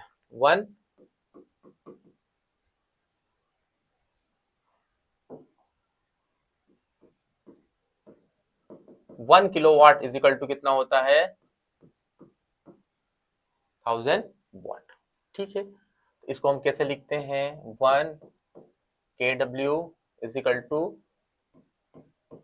1000 वॉट, लिख दिया हमने, समझना ध्यान से। अब अगला होता है 1 मेगावाट। 1 मेगावाट मतलब 10⁶। इसको हम कैसे लिखते हैं, 1 मेगावाट कितना हो जाएगा ये, 10⁶ वाट। ठीक है, क्लियर है। तो अदर यूनिट्स में क्या क्या आ गया हमारे पास में, एक तो पावर की ऐसा यूनिट क्या हमारे पास में, वाट। अदर यूनिट्स में सबसे पहले हमारे पास में किलोवाट आ गया, फिर मेगावाट आ गया, और अदर यूनिट्स में क्या हमारे पास में, हॉर्स पावर। ठीक है, हॉर्स पावर। हॉर्स पावर कितनी होती है हमारे पास में, 746 वाट। तो इसका मतलब क्या हो गया, 1 HP इज इक्वल टू 746 वाट। ठीक है, इतना होता है। ये पावर का सिंपल सा कंसेप्ट था, जिसकी ऐसा यूनिट की बात करते हैं। अब एक न्यूमेरिकल देख लेते हैं पावर का। अब body does 20 joule of work in 5 second. ठीक है, 20 जूल वो वर्क कर रही है, और कितने सेकेंड में कर रही है, 5 सेकेंड में। तो आपको क्या निकालना, power. Power is equal to क्या होता है, W/T। तो जूल कितना हो जाएगा, 20 डिवाइडेड बाय 5 सेकेंड, और ये कितना हो जाएगा आपका, 4। तो पावर कितनी हो जाएगी आपकी, 4 वाट। ठीक है, सिंपल है, केवल और केवल आपको वैल्यूज रखना। बहुत अच्छा क्वेश्चन है। What is the power of a pump which takes 10 seconds to lift 100 kg of water. मतलब 10 सेकेंड के अंदर वो कितना पानी उठा रहा है, 100 kg of water to a water tank. Water tank के अंदर से सिचुएटेड एट हाइट, मतलब हाइट से है वो, और उसकी हाइट कितनी रखी, 20 मीटर। तो आपको क्या निकालना, पावर, है ना। तो अभी हमने देखा था पावर, ध्यान से देखना, पावर इज इक्वल टू होता है W/T होता है। आपको क्या निकालना पड़ेगा पहले, टाइम है आपके पास में, हाँ है ना, कहाँ है टाइम, 10 सेकंड दे रखा है। चलो अब क्या बच रहा है आपके पास में, W, है ना। W क्या हो गया, वर्क हो गया, मतलब mgh निकालना पड़ेगा मुझे। सिंपल सा मैं mgh निकाल लेता हूँ, है ना। तो मैं वर्क निकाल लेता हूँ, सिंपल सा mgh। देखो, है ना, mgh है, मास कितना दे रखा आपके पास में, 100। g कितना है, 10 लेना ही है। ठीक है, यहाँ इसकी ओर आएगा, और हाइट कितनी है इसकी, हाइट है 20 मीटर। कितना हो जाएगा ये, हमारा जो वर्क आ रहा है 2, 1 2 3, मतलब इतना हमारे पास में वर्क हो गया। मतलब इतना हमारा पावर जो भी हमने निकालनी थी, क्योंकि हमें पावर अब पंप निकालना था। पावर काम कितना किया उसने, 200 जूल का उसने काम कर लिया। ठीक है, पावर। अब क्या निकालना मुझे, सिंपल पावर निकालना है। तो पावर इज इक्वल टू कितनी हो जाएगी, W/T। तो ये कितना हो जाएगा, डिवाइडेड बाय 10 सेकेंड, 1 सेकेंड। तो कितना बचा यहाँ पर, 2000 जूल। ठीक, अब ये जूल में, अगर इसे वाट में करना है, वाट में करना है, तो power in watt divided by 1000 कर दो, तो 2। तो ये क्या आ जाएगा, 2 किलोवाट भी आ जाएगा। ठीक है, वाट है, किलोवाट है, जो आपको करना है उसमें आप कन्वर्ट इसको इजीली कर सकते हो। किलोवाट आएगा कि वाट आएगा, सिंपल सा हमारे पास वाट आएगा, है ना। तो यहाँ पर हम कर लेंगे वाट। ठीक है, जो भी आपको करना है वैसे आप पावर को हम सेग्रीगेट करके आंसर्स निकाल सकते। एक और इंटरेस्टिंग क्वेश्चन है पावर का ही। An electric bulb consume 7.2 kilojoule of electrical energy in 2 minute. What is the power of the electric bulb. आपको बल्ब की पावर बताना है, सिंपल सा। देखो ध्यान से, पहले हम करते हैं इलेक्ट्रिकल एनर्जी कितनी दे रखी है आपको, ये एनर्जी, है ना। ये एनर्जी फार्मूला कौन सा लगेगा, power is equal to energy consume divided by time. ठीक है, एनर्जी कितनी दे रखी है, 7.2 किलो जूल, है ना। अब ऐसी तो यूनिट नहीं बनेगी भैया, हमें इसको क्या करना पड़ेगा, जूल में कन्वर्ट करना पड़ेगा। तो एनर्जी इज इक्वल टू कितना हो जाएगा, 7.2 इंटू 1000। मल्टीप्लाई, पॉइंट घटा तो मल्टीप्लाई करो तो कितना हो जाएगा, हटा दिया, है ना, 3 जीरो, तो कहाँ पॉइंट लगेगा, एक के बाद में, तो यहाँ लग गया, तो एनर्जी इजिकल टू कितना हो जाएगा आपका 72,200 जूल में हो गया क्लियर। अब आपके पास में टाइम कितना दे रखा है, टाइम आपके पास में 2 मिनट, मतलब 2 इंटू 60, मतलब टाइम कितना हो जाएगा आपके पास में 120 सेकेंड।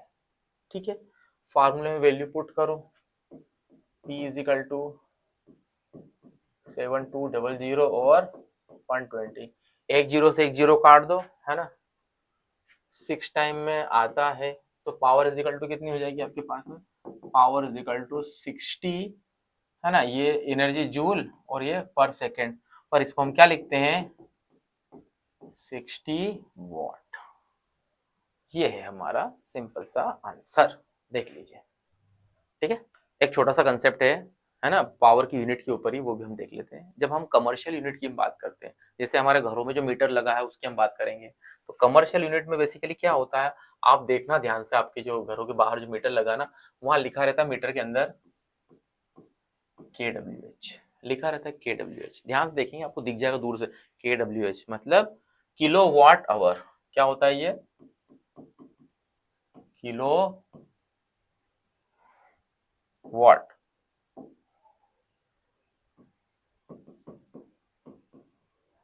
ठीक है, किलो वाट आवर से होता है, जो हमारा जो रीडिंग जाती है वो किलो वाट आवर्स के हिसाब से रहती है। तो देखो समझते हैं इसका मतलब क्या है, अगर मुझे निकालना है 1 KWH, तो मतलब क्या हो जाएगा, किलोवाट मतलब ध्यान से देखो आप, मतलब 1000, है ना, आवर्स का मतलब होता है 60 इंटू 60, है ना, तो अगर मुझे मल्टीप्लाई करना है तो ये कितना हो जाएगा, ये हो जाएगा 3600, ठीक है, इसमें पूरा मल्टीप्लाई करेंगे तो 36, इतनी रीडिंग हो जाएगी। तो 1 KWH का मीनिंग क्या हुआ आपके सामने, 36, तो इसका मतलब देखो क्या होगा, अगर मुझे इसे पॉइंट में कंप्लीट करना है तो 3.6 इंटू 10⁻6 जूल, ठीक है, कितना हो जाएगा ये 3 इंटू 3.6 इंटू 10⁻6 जूल। कैलकुलेट कैसे करते हैं, अगर पॉइंट के बाद में वैल्यूज देखो आप, 1 2 3 4 5 6 पॉइंट लगा दो और 10⁻6 कर दो, तो 1 KWH की वैल्यू कितनी हो जाती है हमारे पास में 3.6 इंटू 10⁻6 जूल। ठीक है, लास्ट टॉपिक है इस चैप्टर का, law of conservation of energy. ध्यान से देखो, law of conservation of energy हमने कोलिजन भी पढ़ा था, है ना, ओशंस वाले में, तो वहां पे भी सेम था, बट यहाँ पर थोड़ा सा डिफरेंट है। Laws of conservation of energy, ध्यान से समझो क्या होता है, देखो एक लेटिक बूम है ना, एक हाइड्रा है, उसके ऊपर से कुछ चीज मटेरियल नीचे गिरा रहा है, ठीक है, ये मटेरियल पहले यहाँ पर था, ठीक है, फिर यहाँ पर आया, फिर यहाँ पर आया, फिर यहाँ पर आया, यहाँ पर, और देन तो वो बॉटम में डाउन होगा।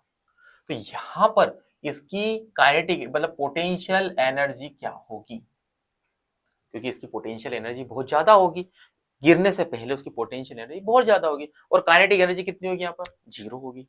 तो लॉ ऑफ कंजर्वेशन में हम क्या देखते हैं, potential energy plus kinetic energy, और दोनों का कंजर्वेशन जो होगा वो सेम होगा। ठीक है, कैसे, देखो whenever energy change from one from to another the total amount of energy remain constant, मतलब एनर्जी हमेशा कांस्टेंट होगी, कोई चेंजेस नहीं होगा। क्यों नहीं होगा, कि energy can neither be created और नॉर बी डिस्ट्रॉय, इसको भी हम प्रैक्टिकली समझते हैं।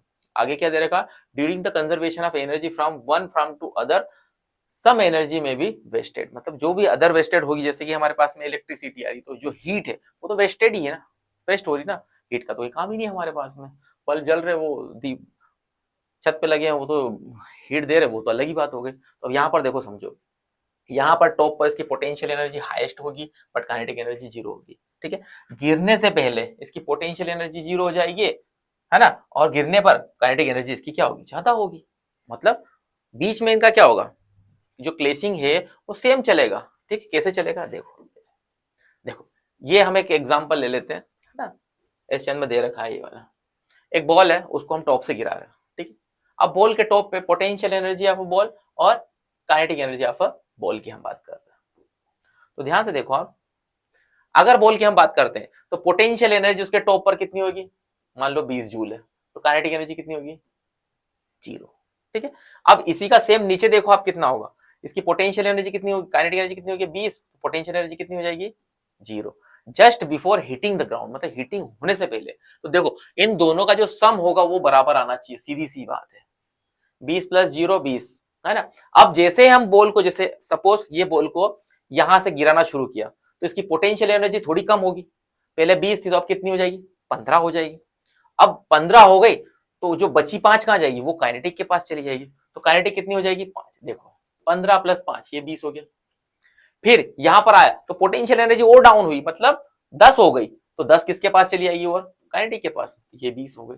इसका मतलब, कहने का मतलब ये है, इसमें कुछ भी करो आप, एनर्जी आपकी कंज्यूम रहेगी, जिसके अंदर आप कांस्टेंट ही मान लो कि अगर यहां से आपने 50 ली तो लास्ट में 50 ही रहेगी, वो जो सम है ना, the total energy of the ball kinetic plus potential, वो हमेशा सेम होगा। ठीक है, इसके ऊपर कुछ न्यूमेरिकल भी आते हैं, वो भी हम देख लेते हैं। ठीक है, एक बहुत ही अच्छा क्वेश्चन है law of conservation of energy के ऊपर, हम करते हैं सोल्व और देखते हैं इसमें ये फिट हो पाता है नहीं हो पाता। देखो ध्यान से, the following data was obtained for a body of mass 1 kg दे रखा है, drop from the height of 5 metre, मतलब एक ऑब्जेक्ट है वो 5 मीटर से ड्रॉप हो रहा होगा। मतलब ये सपोज कर लो, ये हमारे पास तो कोई ऑब्जेक्ट है, जैसे ये ऑब्जेक्ट है, वो 5 मीटर से ऐसे ऐसे ऐसे कहीं पर ड्रॉप हो रहा होगा। ठीक, डिस्टेंस दे रखी है और उसकी वेलोसिटी दे रखी है। आपको क्या बताना है यहाँ पर, show the calculation, show by calculation the above data, verify the law of conservation of energy, neglect air resistance, air resistance को आपको निग्लेक्ट करना है। ठीक है साहब, हम स्टार्ट कर देते हैं। Law of conservation of energy में हमें यह पता है कि the sum of potential energy plus kinetic energy, है ना, इन दोनों का जो टोटल जो सम होगा वो क्या होगा, हमारा टोटल हमारा सेम आना चाहिए, है ना। तो देखो पोटेंशियल एनर्जी का फार्मूला क्या होता है, mgh। ठीक है, पोटेंशियल का फार्मूला हमारा mgh, एक में लगा के देखता हूं, प्लस काइनेटिक एनर्जी का कितना है 1/2 mv², है ना। mgh मास कितना आपके पास में 1 kg, 1 g कितना है 10, ठीक है, और हाइट कितनी दे रखी है आपको 5, तो ये देखो कितना बन गया 50, कितना बना ये 50 बन गया, पोटेंशियल एनर्जी 50 जूल, प्लस अब काइनेटिक की हम बात कर लेते हैं, मास है 1 kg, वेलोसिटी कितनी दे रखी है आपको 0, तो 0 का स्क्वायर करेंगे और 0 का मल्टीप्लाई करेंगे तो ये कितना हो जाएगा हमारा 0, तो इनका जो टोटल कितना हुआ यहाँ पर आप देखोगे तो ये कितना हो जाएगा 50 जूल। ठीक है, ये वाली एक फिट हो गए, मतलब फर्स्ट ये तो हमको पता है कि टॉप पर तो काइनेटिक एनर्जी हमारी 0 रहेगी, पोटेंशियल एनर्जी ही रहेगी, है ना। अब धीरे धीरे जब नीचे आएगा, जब जाके उसकी काइनेटिक एनर्जी बढ़ती जाएगी। पहला हमने सोल्व कर लिया, दूसरा हम सोल्व करते हैं, अब डायरेक्ट सोल्व करते हैं, mgh में वैल्यू पुट करते हैं। अब वैल्यू कितनी, हाइट कितनी रखी 3.2, तो 1 × g कितना है 10 और हाइट कितनी है 3.2, ये पॉइंट हटाएंगे नीचे 10 लगेगा, 10 से 10 कट गया, तो पोटेंशियल एनर्जी कितनी आई 32 जूल। ठीक है, प्लस अब काइनेटिक की हम बात करते हैं, काइनेटिक की बात करेंगे तो 1/2 mv², मास कितना है 1 kg, वेलोसिटी कितना दे रखा आपको 6, तो 6 का करेंगे स्क्वायर तो कितना होगा 36 होगा ना, 6 का 36, तो इसको हम 2 से काटते हैं, 2 × 1 = 2 और कितना होगा 6, 2 × 8 = 16, तो यहाँ पर कितना आ गया 18 जूल। इसको हम ऐड करेंगे तो ये भी कितना हो जाएगा हमारा 50 जूल। ठीक है, लॉ ऑफ कंजर्वेशन को इसने भी प्रूफ कर दिया, इसने भी प्रूफ कर दिया। थर्ड वाला बचा, उसको भी हम सोल्व कर लेते हैं। देखो थर्ड वाले में 0 दे रखा, हमको वैसे भी पोटेंशियल एनर्जी लास्ट में 0 आना है, तो थर्ड वाला 0 है, तो देखो mgh प्लस काइनेटिक एनर्जी मतलब 1/2 mv², mgh मतलब मास तो इसका 1 kg है, g 10 है और हाइट कितनी 0, तो मल्टीप्लाई करेंगे तो ये 0 ही आना है, 0 जूल आई है। प्लस यहाँ पर देखो मास कितना 1 kg और वेलोसिटी कितना है 10, मतलब 10 का स्क्वायर करेंगे तो 100 आ जाएगा, और इसको हम काटेंगे तो ये 50 आ जाएगा, तो ये कितना आ जाएगा हमारा 50 जूल। आप लॉ ऑफ कंजर्वेशन के हिसाब से देखेंगे तो पूरा ही क्वेश्चन हमारे पास सेटिस्फाइड हो रहा है, मतलब ये पूरा वेरीफाइड हो गया। हर एक पॉइंट पर 3 पॉइंट दिए थे, 5 मीटर, 3.2 और हमारे पास में 0, सब जगह हमारी जो एनर्जी है वो टोटल सेम आ रही है। ठीक है, काफी बढ़िया क्वेश्चन है ये। इस चैप्टर का last question, law of conservation of energy का। ठीक है, आइए देखते हैं। देखो, a ball fall to the ground as show below. ठीक है, एक बॉल है वो डाउन हो रही है, आपको पोटेंशियल देखो, ये बॉल ड्रॉप हो रही है ना। अब बॉल ड्रॉप हो रही है वो तो हम देख लेते कि ये यहाँ पर थी, फिर यहाँ पर आ गई, तो पोटेंशियल एनर्जी कितनी दे रखी है 80 और काइनेटिक एनर्जी 0 दे रखी है। सेकंड पे काइनेटिक एनर्जी 48 और पोटेंशियल एनर्जी यहाँ पर 0 दे रखी है। आपसे क्वेश्चन क्या पूछा है, what is the kinetic energy of a ball when it hit on the ground, है ना, और what is the potential energy of a ball at B. B पर इसकी पोटेंशियल एनर्जी क्या है, और जब वो हिट कर रही है तो उसकी काइनेटिक एनर्जी कितनी है। तो ध्यान देखो, हमारा law of conservation of energy क्या बोलता है कि potential energy plus kinetic energy is equal to कितना होता है, टोटल एनर्जी। ठीक है, अब कुछ नहीं है, पोटेंशियल एनर्जी टॉप पर, देखो हमें पता है कि पोटेंशियल एनर्जी टॉप पर ज्यादा ही रहेगी, तो देखो निकालने की कोशिश करते हैं। पोटेंशियल एनर्जी कितनी दे रखी है 80, और हमारे पास में काइनेटिक एनर्जी कितनी हो जाएगी, काइनेटिक एनर्जी हो जाएगी 0 दे रखी है, तो टोटल एनर्जी कितनी हो गई, प्लस किया तो हमारा 80 जूल हो गया, हो गया ना। अब हमें ये पता चल गया कि हमारी जो टोटल एनर्जी है वो कितनी 80 है ना। अब पहला क्या पूछा है, what is the kinetic energy between, यहाँ की हमें काइनेटिक एनर्जी पूछी है, पोटेंशियल एनर्जी कितनी देर की 0, तो देखो potential energy plus kinetic energy is equal to कितना है 80। पोटेंशियल की वैल्यू कितनी है 0 प्लस काइनेटिक एनर्जी 80, 0 तो हट गया, तो काइनेटिक एनर्जी कितनी बची 80 जूल। मतलब फर्स्ट वाले में यहाँ पर क्या आंसर आएगा हमारा 80 जूल है। आ गया, सिंपल सा। एक और पूछा है, what is the potential energy of a ball at B पर, यहाँ पर इसकी पोटेंशियल एनर्जी क्या होगी ये भी निकाल लेते हैं। देखो बी पर हम देखते हैं, potential energy plus kinetic energy is equal to कितना है 80 जूल, जो दे रखा हमको। ठीक है, 80 जूल दे रखा, तो अब यह देखो काइनेटिक एनर्जी कितनी दे रखा 48, तो पोटेंशियल एनर्जी को एज इट इज रहने दो, यहाँ पर लिख दो 48 और ये 80। पोटेंशियल एनर्जी अपनी जगह है, 80 माइनस 48 कर दो, तो पोटेंशियल एनर्जी कितनी आ जाएगी हमारी 32 जूल। ठीक है, तो इस तरीके से हमें केवल और केवल क्वेश्चंस के आंसर्स निकालना है। ठीक है, तो आई थिंक अपना वर्क एनर्जी पूरा कंप्लीट हो चुका है। ठीक है, कैसा लगा एक बार आप बताने की कोशिश करना। ठीक है, कुछ न्यूमेरिकल्स हो, कुछ क्वेश्चंस हो इससे रिलेटेड, तो वो भी आप बताना, सोल्व होंगे। ठीक है, तो थैंक यू।